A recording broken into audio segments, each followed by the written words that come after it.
Hi Chelsea fans, Chels Daft here on a big day. Obviously, we've all seen the announcements about Kai Havertz and Thiago Silva being done. We know that Ben Chilwell's having his medical in London today with a view to a move, and they believe that the heel problem that he's got is not going to be significant. Chelsea will still go ahead with the deal. But I just wanted to look at the flip side, because at the end of the day, I'm a video content creator and my job is to entertain you, to make you guys think, and hopefully post your comments on your opinions. And the Kai Havertz deal is fantastic. It's an absolutely fantastic deal.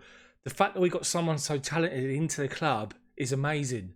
But we've got to look at the flip side. So this video is about what that potentially means for 3 of our squad members, and just discussing that in a little bit more detail to get you thinking this evening. Not being negative, just something that we have to do. We have to look at the situation when somebody comes in. What does that mean for the existing squad? So we're going to look at that in detail in this particular video. Make sure you like the video, subscribe to the channel, but for now, let's get cracking.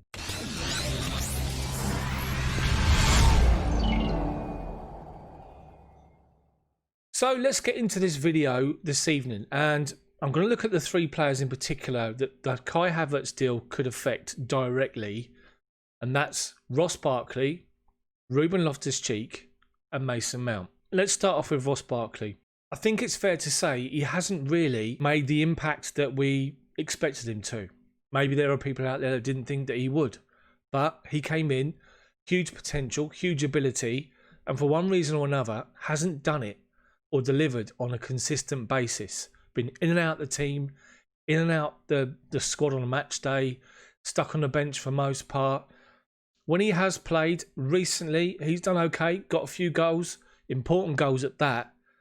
But he's just someone that hasn't really, you just don't feel that he's grasped the opportunity with both hands. That he's really, like, this is no disrespect to Everton, but I'm now joining a club that's featuring for Champions League football every single season. I want to grab this. I want to give it my all and really grab this. And it's not just one manager either. It's a few managers he's played under.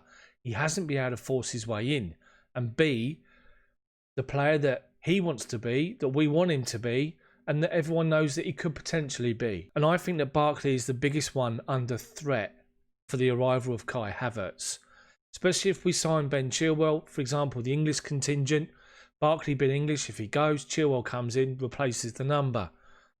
But I think Ross Barkley has got a lot to worry about, and he's had his indiscretions, as we know. Frank Lampard warned him, he'd come in, got his head down to his credit, worked hard, got back in, as I say, scored a few goals. But I think Barkley's at risk. Really, really do. So what do you think of the situation regarding Ruben Loftus-Cheek now? Do you think Loftus-Cheek is a different player in the Chelsea squad, giving Frank Lampard different option to Kai Havertz? Or is he going to be contesting Havertz for a direct place in the team, going one-on-one? Because every manager likes to have 2 players for each position, apart from the goalkeeper, where you have 3. So would you class Havertz and Loftus-Cheek as direct competition with each other in the Chelsea team, squad even? Or are they different? Can Loftus-Cheek give Chelsea something very different from Kai Havertz? Can Loftus-Cheek play a deeper midfield role compared to Havertz? Or could Havertz do that? The problem with Loftus-Cheek at the moment is his injury. His injury's taken him almost a year to get over, to get beyond it and get past it. He's had a couple of breakdowns, as we've seen. It was a serious Achilles injury, which you just can't turn around and just say, oh, he's injury prone. It was a serious injury that he's battling back from. Can Ruben Loftus-Cheek get back to being the player that took him into that England team? That forced his way in. He was outstanding.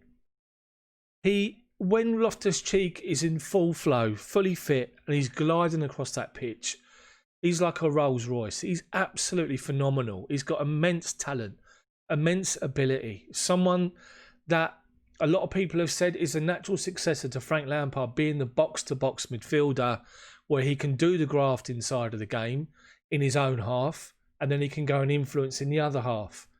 Would you say Kai Havertz can do that? Or does he shy away from that? And he focuses more on what he can do in the opposition half instead? That might come into effect when Frank Lampard decides upon his squad for the coming season. I think it's safe to say Ross Barkley doesn't do that. He tries, he works to get back into a defensive shape in his own half, but defensively I can't see it. Loftus-Cheek would give you that. But again, as I say, these people have got doubts about Loftus-Cheek, saying, is he injury prone? Is he someone that I mean, the extremists are saying he could be finished, which I think is a load of rubbish. So is Loftus-Cheek's position in the Chelsea squad under threat from the arrival of Kai Havertz? I'm hoping, and I'm sure it isn't, because I think the two are slightly different, with Loftus-Cheek being more of a box-to-box midfielder, influencing in both halves compared to Havertz. So finally, we move on to Mason Mount. So what does the arrival of Kai Havertz mean to Mason Mount? And potentially, is that going to see Mason Mount play less games next season? We have to ask the questions. Of course we do. We have to ask the questions, because if I said to you right now, you watching this video, pick your Chelsea starting 11 next season based on the players that we think we're getting in.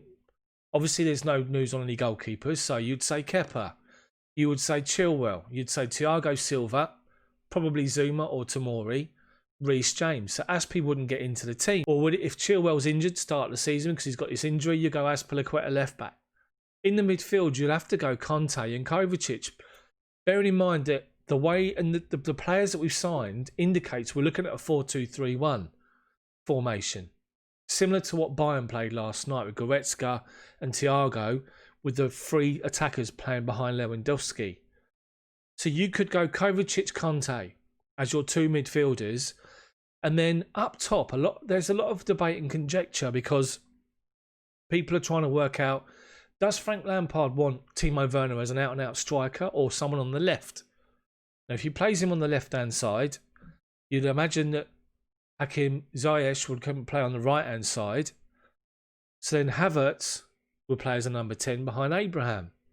Or if Abraham comes out the team and Werner plays as the striker and Pulisic comes in on the wing, the number 10 position's up for grabs. And is it that Kai Havertz and Mason Mount are the ones that are in direct competition for a start? But you have to think about the fact that if Kai Havertz is going to sign for a deal potentially worth 90 million or even 100 million, has he got to play every week because of the fee?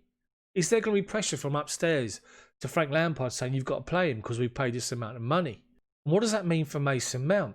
Obviously, Mason Mount has been above and beyond what we all thought he could potentially be this season, coming up from the Championship and getting into the Premier League.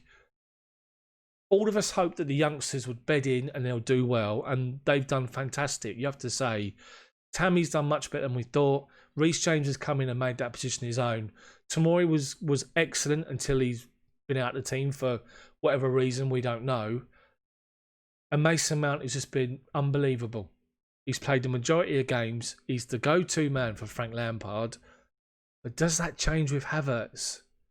Mount will give you flexibility that he can play across that attacking three in behind a striker, left, right, or in the middle. You know, competition for places we're talking. Frank Lampard's got plenty of options, and with the amount of games we've got coming up this coming season, you're going to need the whole squad. And that's probably where we fell short last year.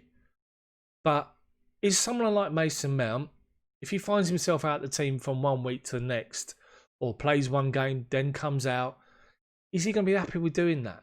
Is he still going to want to be someone that want to go and compete for his place? Competition for places is fantastic. It's excellent. It's what every single manager wants in their squads as they go forward. I've said it before, over periods of time. There's no point signing players to come here and be squad players. Drinkwater, for example. Zappa Costa, for example, another one. You know, there's no point signing these particular players if they're not going to provide instant competition for places. And that's what Kai Havertz does.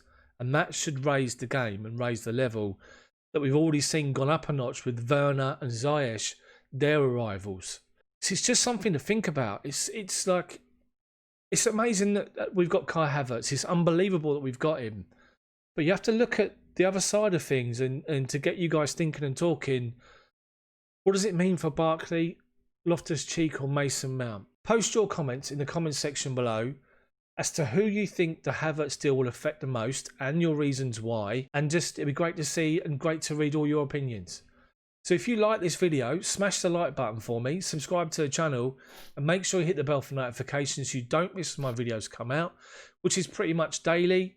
I normally would say if I'm not able to do a video, so you get pre-warning. But thank you so much for watching. Thank you for your support. Make sure you check the other videos listed here for more content from my channel. But stay tuned because there's more coming out in this fantastic week where Chelsea ruined football once again. Have a good evening. See you next time.